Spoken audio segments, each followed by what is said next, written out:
We're going. Welcome back. Welcome back. Okay.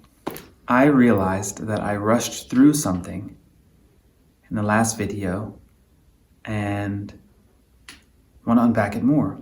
And that is what we call the mirror-like wisdom as an idea. So I mentioned that there's a particular style of tantric artwork that depicts a deity and consort, right? And so let's think, I want to put this into a context that's a little bit more relevant. So think of like going to a tarot card reading. Mm-hmm. When you go to get a tarot card reading and someone pulls a card, it's like, this is you as the Two of Wands holding something or struggling against something, and your body is doing a certain thing and you're holding certain objects, and like maybe you're upside down or something like that. So the idea of mirror-like wisdom is that that's me there in the tarot card, or specifically with respect to the deity and consort in tantric context. It's a mirror-like wisdom. That's me.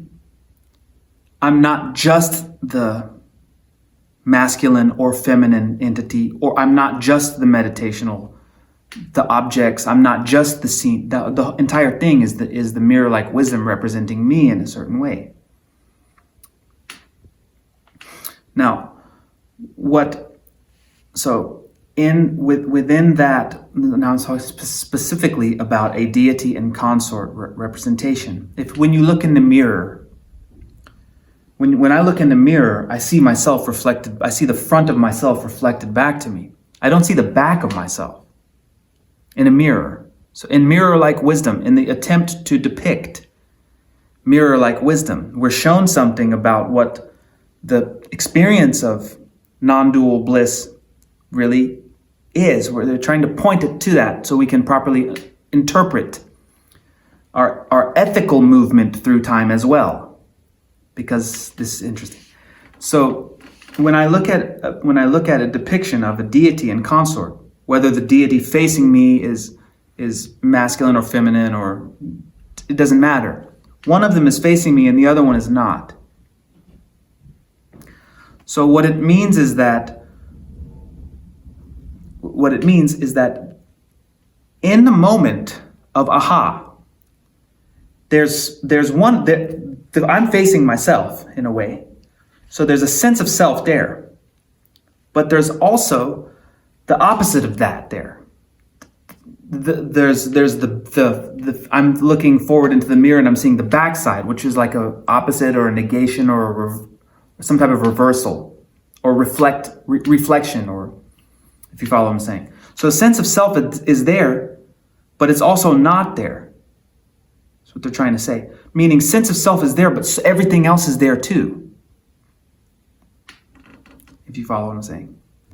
So we have, so again, my attempt over the past week or so has been to try to understand the full picture of the systems that we're importing. Because when we hear teachings about non-duality, we think that either the self is gone, nirvana means blown out, like there's no more self, so there's nothing to worry about. We think that. Or we think that the self kind of eats everything else. It's like everything becomes, I'm everything. Oh, well, I'm everything. I'm God.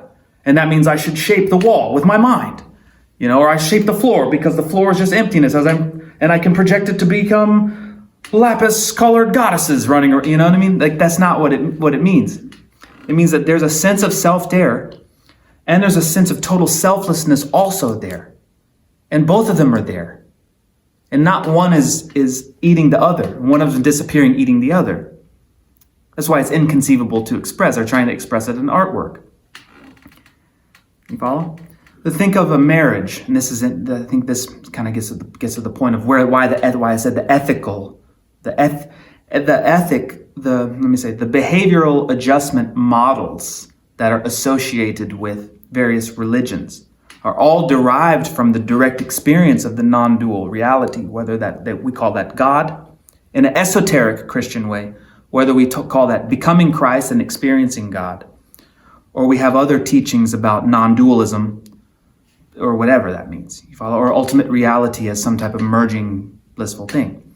there's always a behavioral adjustment model associated with that, ethics. And so think of it like this. When you get married, you perform a ceremony and you take vows to protect and preserve one another, kind of thing, right? And you get married, and then there's an act of consummation that like stamps the marriage in a way. It like seals the vows. So when you consummate a marriage, it's not like the marriage is a real thing there. It's an invisible agreement, if you follow. So the act of consummation is pointing to an invisible agreement. In the same way that emptiness is an invisible agreement of, you follow? And so when you vow to get married and you consummate a marriage, one of the things that we say is that we vow to honor and nurture and protect the other. So in the consummation of the unexcelled yoga tantra path, in the consummation, there is the marriage of self and other. And what we say sometimes, the emptiness, the womb of compassion. So compassion becomes a reflexive habit. It becomes an instinctual habit because of the consummation of self and other.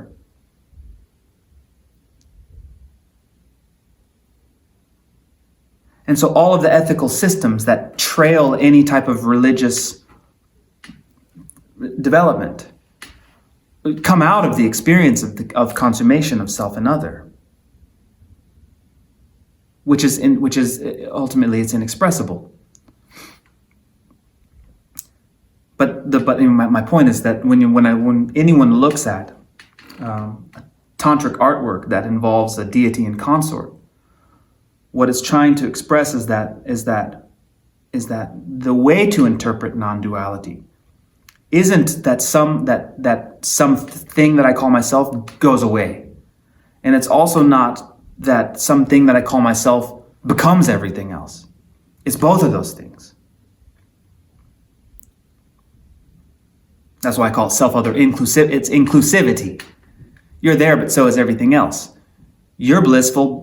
You're made of bliss, but so is everything else.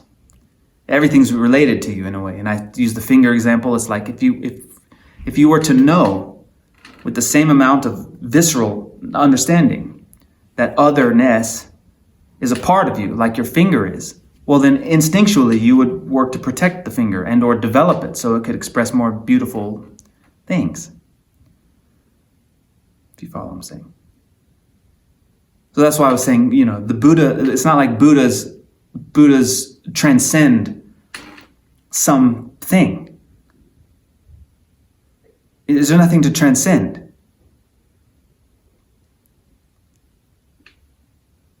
They just understand the inclusivity of things.